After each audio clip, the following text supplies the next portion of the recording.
इंसान पूरी जिंदगी इसी भर में गुजार देता है कि लोग उसे बहुत ज़्यादा पसंद करते हैं,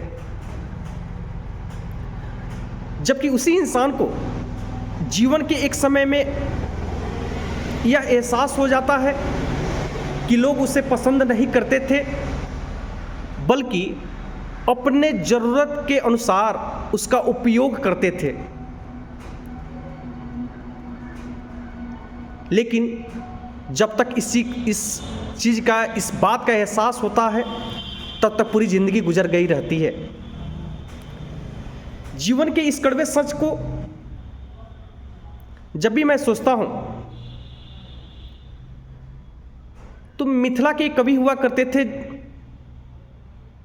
जिन्हें मैथिल कोकिल के नाम से जाना जाता है, विद्यापति।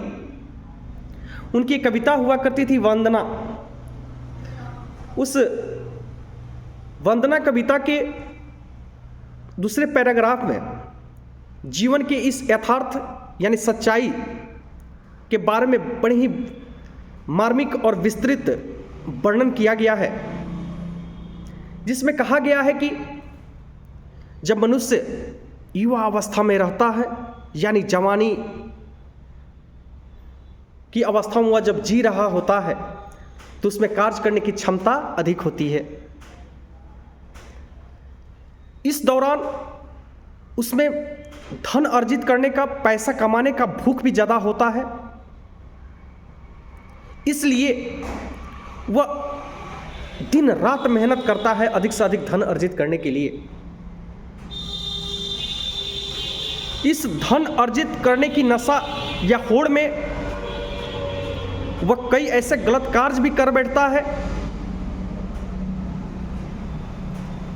जिसका अंदाजा उसे नहीं रहता है, लेकिन उसके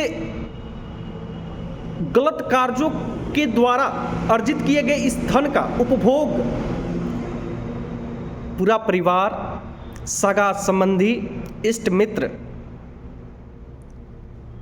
चटकारे लेकर खाते हैं और प्रशंसा करते नहीं थकते हैं। उसके मुंह पर यह तारीफ करते हैं कि तुम्हारे जैसा कोई नहीं, तुम यूनिक हो, अद्वितीय हो। लेकिन जब वही इंसान जीवन के उस संध्या बेला में चला जाता है जिसका नाम बुढ़ापा है,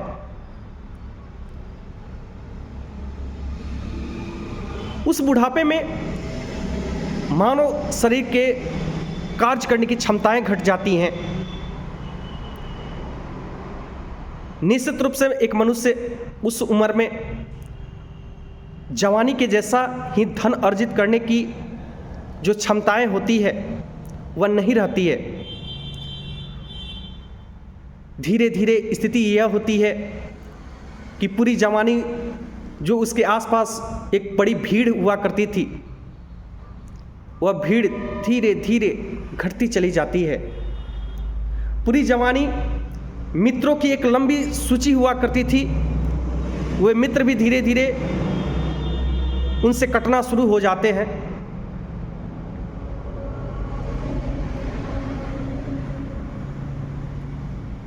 जीवन में एक ऐसा समय भी आता है जब वो अपना बिछावन पकड़ लेता है यानी बेड पकड़ लेता है। दूसरे शब्दों में कहें तो अब पैसा कमाने के मामले में वह जीरो हो जाता है। तो वही व्यक्ति अपने परिवार के लिए, अपने संबंधियों के लिए, अपने इष्ट और मित्रों के लिए बोझ बन जाता है।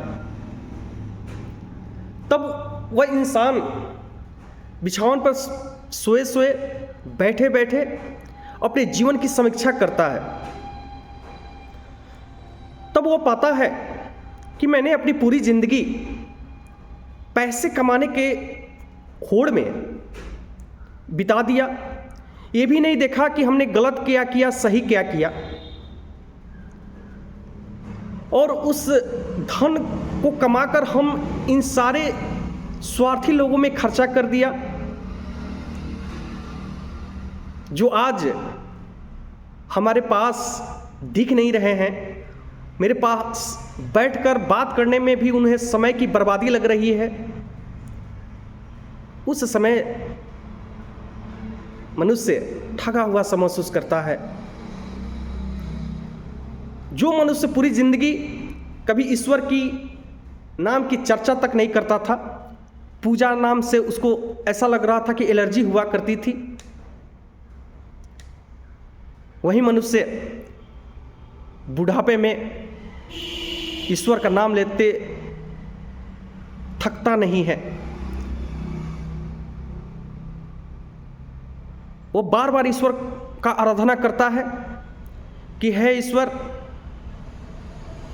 आप मुझे इस स्वार्थी दुनिया से निकाल लो, आप अपने चरणों में मुझे शरण दे दो। मैं इस नर्क भरी जिंदगी से छुटकारा पाना चाहता हूँ। मैंने पूरी जिंदगी यानी पूरी जवानी कभी आपका ना प्रार्थना किया, ना पूजा किया, ना कभी नाम लिया, लेकिन आज सिर्फ और सिर्फ आप ही हमें अपने दिख रहे हैं। बाकी सारी दुनिया स्वार्थी दिख रही है। यही जीवन की सबसे बड़ी सच्चाई है। इस सच्चाई को जितना जल्दी आप समझ ले, हम समझ ले, उतना ही जल्दी ये जीवन क्या हो जाएगा, आसान हो जाएगा। निश्चित रूप से आप क्या सोचते हैं बताइएगा ज़रूर, क्योंकि मेरा यही मानना है कि जीवन आपका हो चाहे मेरा हो, स्वार्थी लोगों से पूरी तरह से घिरा हुआ है और ऐसे लोगों को पहचान पाना बड़ी मुश्किल है।